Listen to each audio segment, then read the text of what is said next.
శ్రీ గురుభ్యో నమః. శ్రీమాత్రే నమః. మా భక్తి టీవీని ప్రోత్సహిస్తున్నటువంటి మా ప్రేక్షకులందరికీ ధన్యవాదాలు తెలియజేస్తూ 29 జూన్ నుంచి 5 జూలై వరకు గల కాలానికి రాశి ఫలితాలు ఎలా ఉన్నాయో తెలియచెప్పుకుందాము. ముందుగా గ్రహస్థితులు. మేషంలో శుక్రాచారులు, అలాగే మిథునంలో రవి గురులు, కర్కాటకంలో చంద్ర బుధులు, ఇక సింహరాశిలో కుజకేతువులు, కుంభరాశిలో రాహువు, అలాగే మీనరాశిలో శనిగారు ఉన్నారు. 5 జూలై వారాంతానికి వచ్చేటప్పటికి శుక్రుని యొక్క స్థితి వృషభ రాశిలోకి వచ్చి ఉన్నది, చంద్రుని యొక్క స్థితి తులారాశిలోకి వచ్చిన్నది. ఈ 2 గ్రహాలు మారి ఉన్నాయి. అయితే గ్రహ దృష్టుల యొక్క విశేషాంశాలు ఏమిటి అనుకున్నట్లయితే, కుజుని యొక్క 7వ దృష్టి రాహు మీద, 8వ దృష్టి శనిగారి మీద ప్రసరిస్తూ ఉన్నది. ఇది చాలా ప్రమాదకరమైన దృష్టిగా తెలియజేయచ్చు.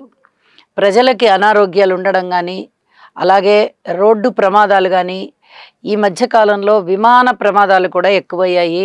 వీటిని జలానికి సంబంధించినవిగా తీసుకోవాలి. ఎందుకంటే జలము మీద నుంచే వీటి యొక్క ప్రయాణం జరుగుతూ ఉంటుంది. ఇది గాలిలో జరుగుతూ ఉన్నప్పటికీ కూడా ఆ విమానానికి వచ్చేటటువంటి ఇబ్బందులు ఏవైనా ఆ నీళ్ళలో పడిపోవడము అలాంటివన్నీ జరిగేటటువంటి అవకాశం ఉంది. జల ప్రళయాలు వచ్చే అవకాశము, విమాన ప్రమాదాలు వచ్చే అవకాశము, రోడ్డు ప్రమాదాలు ఉండే అవకాశము, అలాగే కర్ర దెబ్బలు, కత్తి దెబ్బలు, లాఠీలు, లూఠీలు, ఇలాంటి వాటన్నిటికీ సంబంధించిన ఇబ్బందులు, గొడవలు, ఆస్తి తగాదాలు, అన్నదమ్ముల మధ్య సఖ్యత లేకపోవడము, భూమి తగాదాలు ఎక్కువగా ఉండడము, అలాగే హృద్రోగాలు, హార్ట్ అటాక్స్ ఎక్కువగా ఉండడము, ఆపరేషన్స్ ఎక్కువగా ఉండడము, ఇలాంటి నానా రకాలైనటువంటి ఇబ్బందులు కూడా ఉండేటటువంటి పరిస్థితులు కనిపిస్తున్నాయి. ఏ రాశి వారైనా సరే వారి యొక్క రాశి నక్షత్రంతో సంబంధం లేకుండా, ఏ రాశి వారైనా, ఏ నక్షత్రం వారైనా, కుజ రాహు అలాగే శని కేతు ఈ 4 గ్రహాలకి సంబంధించిన స్తోత్ర పారాయణాలు ప్రతి ఒక్కరూ చదువుకోవలసిందిగా సూచన చేస్తూ ఉన్నాను. ఇక గ్రహ సమ్మేళనాలకు వస్తే, కుజకేతువుల యొక్క కలయిక కొంత ఆధ్యాత్మిక చింతనని చూపిస్తూ ఉన్నప్పటికీ, ఈ కుజుని యొక్క దృష్టి రాహు మీద పడుతూ మళ్ళీ రిఫ్లెక్ట్ అయ్యి కేతువు మీద పడుతూ ఉంటుంది. కాబట్టి ఇది అంతగా శుభకరమైన దృష్టి కాదు. ఇది కొంచెం అనారోగ్య సమస్యల్ని తెచ్చిపెట్టేటటువంటిది. కాబట్టి ప్రజలు అప్రమత్తంగా ఔషధ సేవ చేసుకోవాల్సినటువంటి పరిస్థితి ఉంటుంది. ఇక చంద్రబుధుల యొక్క పరిస్థితి, వీళ్ళిద్దరూ మైథలాజికల్గా చెప్పాలంటే ఇద్దరు తండ్రి కొడుకులని చెప్తాం. చంద్రుడు తండ్రి అవుతూ ఉండగా బుధుడు కొడుకు. ఈ తండ్రి కొడుకులకి శత్రుత్వం ఉంది అని చెప్తాం. కానీ ఇక్కడ కర్కాటక రాశిలో రాశ్యాధిపతి ఉంటూ చంద్రుడికి శత్రువులు ఎవరూ ఉండని కారణం చేత బుధుడిని మిత్రుడిగానే తీసుకోవాలి. కాబట్టి ఈ కలయిక మంచిదే అని చెప్పి తెలియచెప్తాము. ఇక రవి గురుల యొక్క పరిస్థితి మూఢవిని తెలియజేస్తుంది. గురువు అస్తంగత్వం పొంది ఉన్న కారణం చేత ఇక్కడ గురు మూఢమి అనేది ఒకటి తెలియచెప్తాం. అంటే గురువు గారికి అంతగా బలం ఉండదన్నమాట. అట్లాంటి పరిస్థితి ఉంటుంది. గురుగ్రహ స్తోత్రాలు పఠించడం చాలా మంచిది. ఇక వారాంతానికి వెళ్ళేటప్పటికీ శుక్రాచార్యుల వారి యొక్క స్థితి మారిపోయి ఉన్నది. శుక్రాచార్యుల వారి యొక్క స్థితి సంచారం మారిపోయి స్వస్థానంలోకి వచ్చి ఉన్నారు. ఇది చాలా చాలా మంచి విషయం. అలాగే గురుని యొక్క దృష్టి చంద్రుడి మీద పడుతూ ఉంది వారాంతంలో. ఇది కూడా చాలా మంచి మానసికమైన బలాన్ని చేకూర్చేటటువంటి గ్రహస్థితి అని చెప్పి తెలియచేస్తూ ఉన్నాను. ఇక చెప్పిన పరిహారాలు ప్రతి రాశి వారు కూడా చేసుకోవాల్సిందిగా సూచన. రాశుల్లోకి వెళ్దాం. వృశ్చిక రాశి వారికి ఈ వారం రోజుల కాలము పరిశీలన చేసినట్లయితే, గ్రహాల అనుకూలత సరిగా లేదు అని చెప్పుకునే దానికన్నా ఇలా అననుకూలత ఉన్నప్పుడు ఏమి చెయ్యాలి అని చెప్పుకోవడంలోనే ఇక్కడ జ్యోతిష శాస్త్ర వివరణ తెలియజెప్తూ ఉన్నాను. ఒక్కొక్కసారి గోచారంలో గ్రహగతుల అనుకూలత ఉండదు.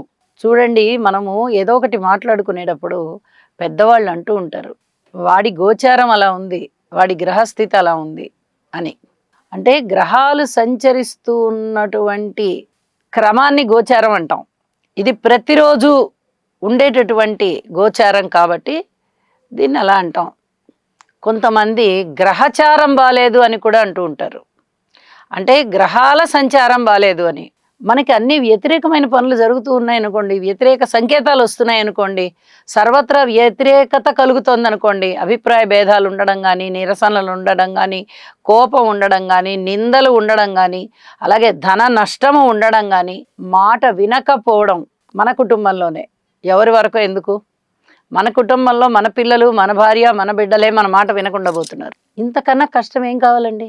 ఇలాంటి పరిస్థితులు కనిపిస్తూ ఉన్నప్పుడు తోటి ఉద్యోగస్తుల సహాయ సహకారాలు లేవు, అన్నదమ్ముల సహాయ సహకారాలు లేవు, జీవిత భాగస్వామి సహాయ సహకారం లేదు. ఇలాంటి వ్యతిరేకత అంటే సర్వత్రా వ్యతిరేకత కనిపిస్తూ ఉన్నప్పుడు కందులు, మినుములు, పెసలు, శనగలు, ఉలవలు, అల్సందలు, నల్ల నువ్వులు, పెసలు, అలాగే బియ్యం, ఈ 9 రకాలైనటువంటి ధాన్యాన్ని కొంచెం కొంచెం తీసుకుని ఒక సత్పురుషునికి దానం ఇవ్వండి. లేదా రాత్రిపూట వీటిని కొద్ది కొద్దిగా నానబెట్టేసి ఉదయం లేచిన తర్వాత శుభ్రంగా కడిగి ఆవుకు పెట్టండి. గోపూజ చెయ్యండి, ఆవుకు పెట్టండి. అద్భుతమైన పరిహారాలు ఉంటాయి. అలాగే చెరుకు రసంతో అభిషేకం శివుడికి చెయ్యండి. చాలా అద్భుతమైన పరిహారం అండి ఇది. మీరు నవధాన్యాలు దానం ఇచ్చినా, లేదా ఆవుకు పెట్టినా, లేదా శివారాధన చేసుకున్నా, శివుడికి అభిషేకం చేసుకున్నా చాలా చాలా అద్భుతమైనటువంటి పరిహారం గనుక మీకు ఏమాత్రం బాధలు కలగనివ్వరైనా ఇది చెప్పదగినటువంటి సూచనగా తెలియజేస్తూ ఉన్నాను. అలాగే కుజ, రాహు, శని, కేతు స్తోత్ర పారాయణాలు కూడా చెయ్యండి, చదువుకోండి. మనస్సు పెట్టి భక్తి మీర చదువుకోండి. మీకు చాలా అద్భుతమైన మనశ్శాంతి ఉంటుంది. ముందర అదే కావాలి. చాలా హాయిగా ఉంటారు మీరు. సరేలే పనులు 4 రోజుల తర్వాత అయితే అయ్యాయి, మనం ముందర మనశ్శాంతిగా ఉన్నాము అని కోరుకుంటారు, అనుకుంటారు. చాలా హాయిగా ఉంటారు. చెప్పదగినటువంటి సూచన శుభం. గురుగ్రహ అనుకూలత కొరకు దేవానాం చ ఋషీణాం చ గురుం కాంచన సన్నిభం బుద్ధిమంతం త్రిలోకేశం తం నమామి బృహస్పతిం. ఓం హ్రాం హ్రీం హ్రౌం సహ బృహస్పతయే నమః. రాహుగ్రహం యొక్క అనుకూలత కొరకు అర్ధకాయం మహావీరం చంద్రాదిత్య విమర్దనం సింహికా గర్భసంభూతం తం రాహుం ప్రణమామ్యహం. ఓం